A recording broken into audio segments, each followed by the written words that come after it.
And have you been thinking about a YouTube channel as well? Because in the last 2 years, even beforehand, I was fascinated with YouTube because I learned so much from it. But in the last 2 years, I started creating videos for myself, and then I kind of got to see the other side as well of creating a video, posting it online, and then editing and all the data that you get. And I really find it interesting and fun. And one of the main differences that I see from just video on Facebook or Instagram is that it doesn't go away. So you could have a video from like 2 years ago, and today somebody could still watch it, and you're not pushing it out, you're not doing anything. It's the algorithm doing it on its own.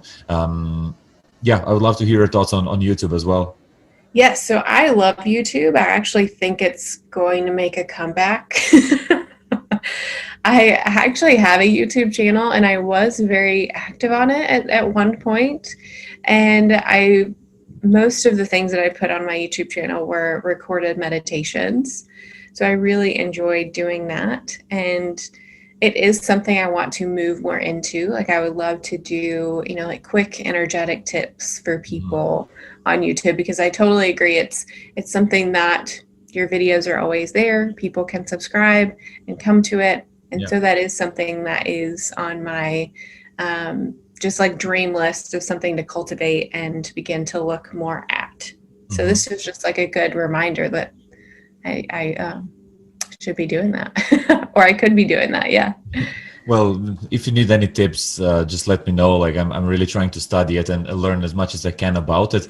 I'm also a huge fan of podcasts. Tell me, is this your first podcast that you're doing, or have you been on any other podcasts as well? I know that you mentioned earlier that you listened a lot to podcasts that help you personally, but were you doing them besides of this one? Yes, I've done a couple different podcasts, which has also been helpful because I can go back and listen to them and really see what words I tend to say a lot of the times. So my words are and so I've been cultivating a way to be more clear in my language. So I have been on a couple different podcasts, and it's always fun and a great experience. So I love doing those with people.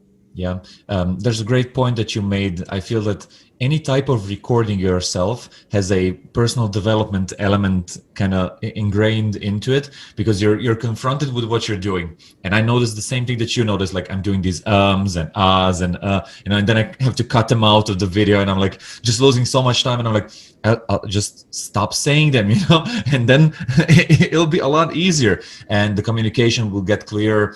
And when I look at public speakers like Gary or I don't know, any one of them, basically, they got rid of their ums and ahs, and they speak really, really clearly. So that's also one of my kind of aims and goals that I want to do, is to clear out my languaging as much as I can, so it sounds better to people listening.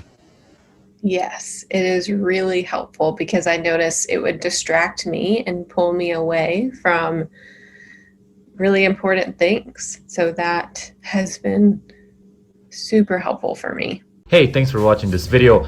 If you want to see the full version, go to the Uncle Gold Podcast YouTube channel or watch the next clip.